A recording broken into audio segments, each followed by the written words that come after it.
gentlemen, the star of Politically Incorrect, Bill Maher.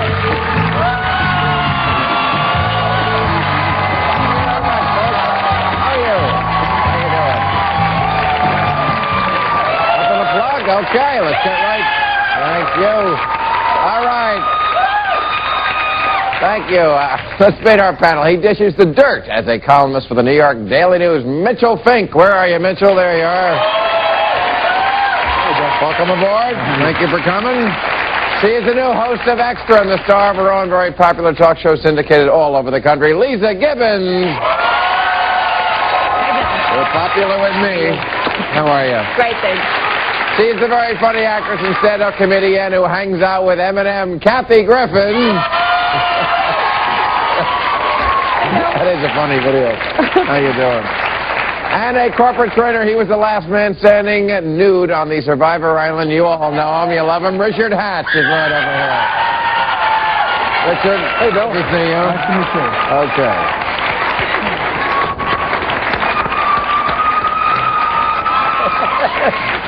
Are they screaming for you? I don't know. God, we worked so hard in the clubs all those years. All we had to do was take your clothes off, Bill. Take your clothes off. I tried. You will. Trust me.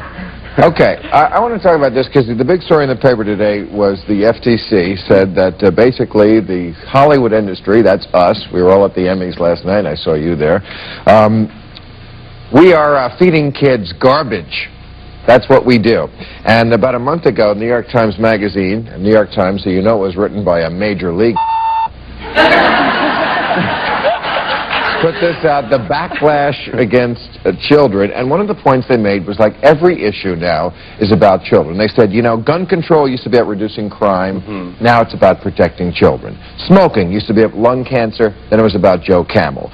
Car safety, food safety. Doesn't matter if we die because we're over 21. But if you're under 21, you've got to be protected. Yeah. If you're under 21, exactly, you're a child, and I think that they make the point, child-free versus childless. They used to call people childless as if it was a disease, and now it's child-free, or at least people like us. I'm concluding you because I'm barren as can be.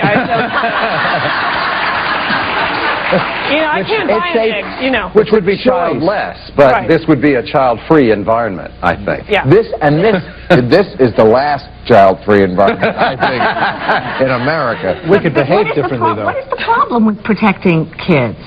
I mean, you say... Nothing, except it's not our job who don't have them. Right. Yeah, but and I'd say there's a problem with even the parents who do have them. somebody protected you when you were a child. My mom. And it is our problem if we don't protect them, because they're going to grow up to be adults who are delinquent, who are lawless, who are sick, who will have to pay for their health care. To what extent? I think it becomes abusive when you protect children to the point that they don't understand what's reality, that where they don't learn to speak for themselves, to help themselves. But I don't think that's the issue, is it? Do you think that we should be sure. penalized because we have children? No, but the people who don't have children are the ones being penalized. How? Because, for example, one guy in this article says, I put up with a lot of noise in my apartment building, but because it's made by children. Move. So people have to move. No, move. See, look, that's the attitude. But we that with I children think have to pisses move. us off. Wait a second. It's like, I have a child, you move. No, it's the same thing if they play rock and roll upstairs. But it's not the same Why thing. not? Because if it's a child, they will force you to put up with that. Rock and roll's a different story. That has to go. Right. If they call the cops on a kid, it's still the parents' responsibility. You better rein in that kid because we have a problem here with neighbors. What world do you live in? I'm a parent. But look, I'm a parent, there's so no I problem see with having apartment complexes and neighborhoods. If you want to ban children from the neighborhoods, then I don't have a problem with that as a parent. I don't like to be around screaming kids when I'm out at dinner without my kids either. Parents need a break from their children. That's not the issue. But you can turn off the stereo. You can't tell your child, you can't lock your child in the closet and say, you're going to disturb Bill, don't scream. No, but... yeah, but Bill... No, you can't and shouldn't. You can't and shouldn't lock your child in a closet, but what can you do to accommodate those people who might have been there already and to set limits on your children. I agree. The parents who don't set limits on their children and overprotect them in that way, I think, should be held accountable. And to me, that isn't even overprotecting them. That's just indulging them. And what I don't understand is it seems like kids don't have the rights they need. For example, a prison sentence for a child molester is so incredibly low, and yet, in a way, kids are running the world, and we won't protect them when they need protection, and yet we'll indulge them, and everything is, you know, and we don't want to invalidate every little feeling, and let's have a timeout instead of really disciplining a kid, and let's send the kid to a shrink, and it revolves around these kids that I don't feel like we're still really protecting. I want to really protect kids. I want to give them rights they need. I don't want to give them a right to annoy me in a restaurant. I want to give them a right not to get molested. You start with your own kids. I don't disagree with it. I don't disagree either. I don't disagree with it, but it's my responsibility as a parent to take care of what goes on in my house. But you know a lot of parents don't. Right. A lot of parents, those parents have to be dealt with in another way. If my child wants to express himself by screaming, then Uncle Bill will have to put up with it, you know? But the law also takes sides for parents. I mean, a lot of them. Big time. You know what I'm saying? Absolutely, in some really problematic ways. I mean, it's absurd sometimes. And how invasive do people get without having any idea what's going on? Pretty invasive, as we've seen. You're a parent. Absolutely. So which side are you, you know, I don't know that there is a side bill. I totally understand what you're saying. The child-free people should have the right to be child-free. What they're saying also is that they're in the workplace, okay? Somebody in the next cubicle has to leave because their kid has soccer practice. They have to cover for them because it's a child involved. Do you think that they actually have to have someone cover for them, or they're not held accountable? They're held accountable for their own job description. But they're not. Again, this is not the America that's going on right now, Bill, those people more than likely are staying late, are working when their kids are asleep, are somehow putting in extra time to be as productive as the child-free people. No, they're not. I disagree with that. Yeah, I don't think they are. You think parents are just getting a free ride and saying, I'm going to take Sally to drama today, I'll see you later? Because anytime it's about the kid, that's okay. You can't say anything. That's really true. I've had a lot of people bring kids to a set, and it's so annoying, and you can't say anything to them because it's the precious kid. Right. But you're trying to work. Now, I'll take the other side as well, though. Sometimes I think people are asked, will you cover me because I want to go on vacation with my kids? And they just don't have the oomph to say no. Right. And that's just silly. That's their own fault. Every big company today deals with problems that employees have. And if it happens to be a problem with a child, you still have to finish your work before you go home. All the perks are given to people with parents. The perks go toward the parents. It's not people who don't have children don't get a lot of the perks. Like what? Like time off. Time off for holidays. Because I want to go do something by myself. Right. You know, say a guy wants to go on an island for 39 days. Yeah. Sure. Say that. I have to take a commercial. We can come back to it, but I've got to take it.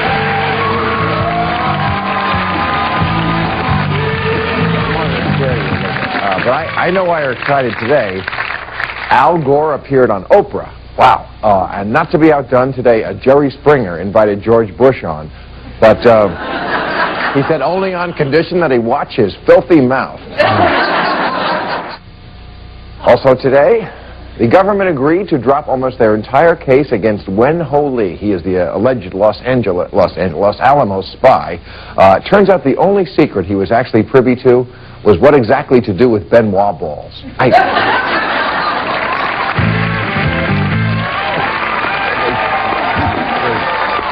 Okay. Now, you two. I personally want to protect Lisa's children from seeing that joke. That is child endangerment. Or having been. Speaking of child endangerment, you both were talking about the fact that you think parents indulge kids too much. Okay, there's a story that's going around in the paper. It's show the picture because the picture is worth 1,000 words. There's a 3-year-old who weighs 120 pounds. Wow. But she's got a great personality. She's 3 years old. Those parents should be in jail. Why isn't she running? Well, the Thank parents. I'm with you. And perhaps you don't watch Maury Povich, which is not as good as this show, of course. But I love when they have the big giant babies. And on Maury, they have 2-year-olds that are 120 pounds, and she's 3. So 2-year-old to me is even worse. Look, if these parents were really just ignoring this kid's health and overfeeding her, and if it's Munchausen by proxy or whatever, that's one thing. This was a kid, Bill, who was overweight at 6 months old. Right. A 6-month-old little girl can't yet read women's magazines. She doesn't know that she's supposed to stuff her feelings with food because she's inadequate or whatever. She doesn't know gluttony at 6 months old, and she was already fat. Well, she's munch-housing something. I don't know why. I want to know, she's munching. Bill, I want to know more about this story. We don't know enough about this Take a story. look at the picture. Her name is Anna Marie Martinez Regino. She is from New Mexico. No, he means more than what's out there. I think Richard knows this. The government removed her. I think Richard knows this. The problem is... And sent her back to Cuba. The doctors... we don't know enough. They didn't send her anywhere. We do not know enough. The doctors haven't weighed in. The court records are sealed. Right. And... Well, the government did remove her. They removed... But they haven't said why. Well, the critics have said they took and her that could be because a they quote. get money for every kid that they snatch. I'm not going to argue with that. That the state gets money if they take enough kids out of the home. All right, forget this kid if you want to quibble. There's an epidemic of fat little eating machines in this country. Actually, okay, wait a second. Wait a second. I've made this case for 7.5 years on this show that I always defend smokers against the obesity. And people say, why are you against fat people? I'm not against fat people. I love fat people. I'm just, don't go after the smokers while at the same time defending that other poison you put in your body, which is fast food or whatever and obesity. Diabetes, because of obesity, just went up like 70% in the last decade. So you're going to take the just food as away? bad as tobacco. You're going to take the food away? Oh, no. You have to take I'm a the food away libertarian. from I'm not kids. taking away anything. But you know what? Don't come after me for smoking if you want to just stuff your face with whatever you stuff your face with. Okay, so you think they should have taken the little girl away from the parents? No. You don't think they should have? This kid is going to die if they just let this kid stay with her parents. We don't know that. We don't have enough information because the doctors haven't told us, is there a glandular problem? If there's a serious medical problem, something treated? A glandular. No, but there would have been. The parents. Well, there might be a glandular problem. The parents might be mentally ill. It could be a bunch of things. The parents are obese too. The parents are obese But they're not too. that obese. But The Bill, this problem is is that eating is defended in this country. There are fat acceptance societies. People don't think of fat as harmful, and it is. Sorry, what were you saying? You make me so mad. I just weighed in. I think this is a case where we need to look at parenting like that child, I think, is our business to a certain extent. Now, you would say don't take her away from the family, but here's the thing. What if that child had died in the care of the parents? Everybody would have been raising hell saying, where was protective services? They let another one slip through the cracks. What is the difference between those parents and parents that starve the children? You know, to me, it's just as dangerous as starving a child. And every kid to death. Every girl that has anorexia, you're saying those parents should be arrested? No.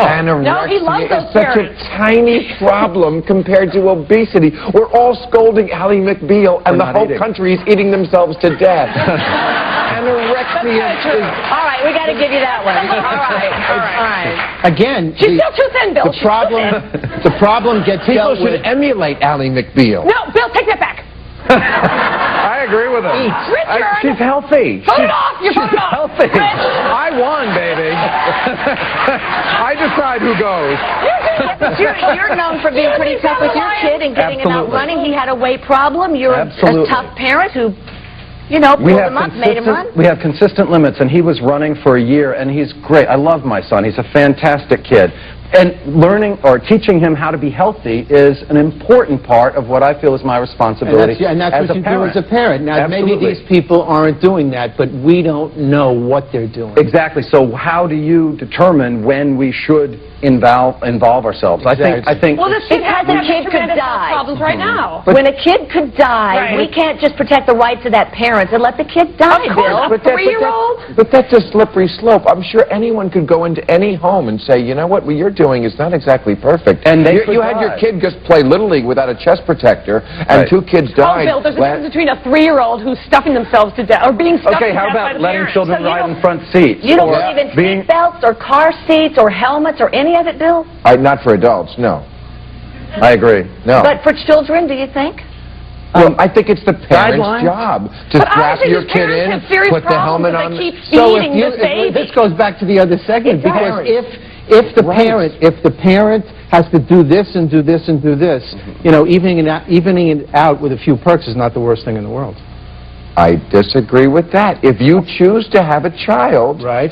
that's your choice, It's and like then a you guy once take said to full me, responsibility. guy once said to me at work, he says, you know, it bothers me that you take off for the Jewish holidays and you also take off for Christmas. I said, you know what? That's the way it happened. I'm not going to work on Christmas if I don't have to. What about I have the fat children. baby, Mitchell? There's a baby out there that's too fat. There's a baby out there who is now in protective custody, and I maintain that we do not know all the answers of what's going on in that courtroom, why the baby was taken. I can't tell Would you you want a baby taken away with Suffice it to visible say that we bruises? should question why the baby was taken and who decided to take it and what their reasons were. I want to hear from a doctor. I want to hear from my advertisers. We will be right back.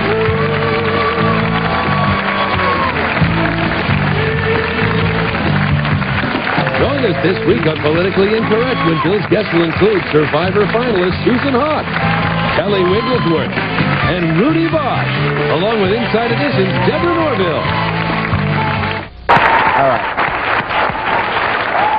Let's talk a little about TV, because I couldn't help but notice your show was a huge hit. Big Brother, the other reality show, a huge flop. Even the people who are families of the people in the house would rather watch C-SPAN than this thing. Right. And I'll tell you why, and it has something to do with this presidential election we're having, which is on your show, the public didn't get to vote. And I've said many times we have too much democracy in this country. They got to vote in the Big Brother house, and they voted off the villain. Right. Mega, that guy, he would have been great. We would have loved to hate him. Oh, he He drove was me the guy they crazy. loved to hate. And when you give the public this much control, they screw it up. They don't deserve it. They voted off anyone that was shook things up at all. If Richard was on Big Brother, he would have been the first one In a off. week, he would have been gone. Yeah. You agree, don't you? Oh, I do agree, but that suggests to me something about our society and its level of intelligence. Yeah. I worry. He's totally right. Exactly. You guys watch those tards on Big Brother? Give me a break. He's right. Yes. I worry about what it is and who's making the decision about what it is that people want to see. Because after it's said and done, people like looking back and seeing why I did what I did and how I did what I did. But while it was going on, even the folks that were there had no clue that it was going on. But why the big push for interactive TV then? You know, they want... I think the internet world, people are Right, just so it's involved Okay, in so we're giving people everything. more power, Right. so programmers must think that's the key to bigger ratings, is letting people get more involved. This So week. Yeah. And You it's mean going to, and it will ruin it. How long will it? Yeah. It changes all the time. It changes all the time because we're dealing with, you know, everyone's losing viewers because there are more channels. You know, you want to see something on sewing, you can see something on sewing. You want to travel, you got a travel channel, a golf channel. And as everyone loses viewers, they keep looking for new ways to get them But back. the way they think to get them back is to give them more power, and that is not the way to do it, because if you focus groups look at movies and they say, we don't like that part, and then they ruin the movie. Right. They take the part out. They changed the ending because the ending was controversial or different or not Or something sweet, you didn't all tied like. pretty bow. But You know, often you what gotta they have don't something- like, they want to see. Yeah. They just don't know Right, it you yet. got to have something that There's a you delay hate. factor. I think that the viewing public is better than that. I think that whether we agree with what the choices are or not, I think the public is never wrong, Bill, in terms of... Well, I really? think the public does pick great shows. I mean, if you put, you know, the shows that are popular situation comedies, I think are good shows. I honestly think Will and Grace is a good show. I think Just Shoot is a good show. Yeah, it is. I think Friends is a good show. I think the people on Friends are good actors and they're great at those roles. But I definitely think that they're not spoon-fed that much great stuff. And one of the reasons I think that Survivor is so popular is I really do think situation comedy is in a very, very bad place right now. There's very few good shows. And I think that just as a viewer and as someone who works in situation comedy, I watch Survivor instead of watching whatever sitcom Well, was on. Survivor's one of the reality programs that's coming out, and I think just like the sitcoms that are going to get filtered out, the reality shows that we're going to be bombarded with are going to do the same thing. Right, we Happens already all see the that. time. Yeah. Happens all the time. I mean, Survivor struck a chord, big hit. A Millionaire Show struck a chord, big hit. Big Brother's not striking a chord. It's not as good a show. Okay, but just like situation comedies, to me, if it's well done, people will watch it, respect it. Regis is great. But Millionaire is great. The structure of the But shows don't are you think great. even well-done sitcoms, Yeah. it's the same show we've seen since I Love Lucy. It's just rehashed the same plots. Buddy, I'm behind you. I would love to see something new and different and not see the same old, same old. I can't watch. But when I go into a pitch meeting and I want to be on a show, they say, well, we really want Carmen Electra in a comedy. But what's what can going we to do, you know? What's going to happen is they're going to give... It's not a bad idea. Oh, great. Oh. They're going to give the public the chance to affect the outcome of a sitcom. They're going to let you vote on what you want to see in the second act after commercial, and do you want Kathy then to get naked with Bill in segment 3, or do you want Richard to have it out with You'll have to watch this and come back to see if that's going to happen.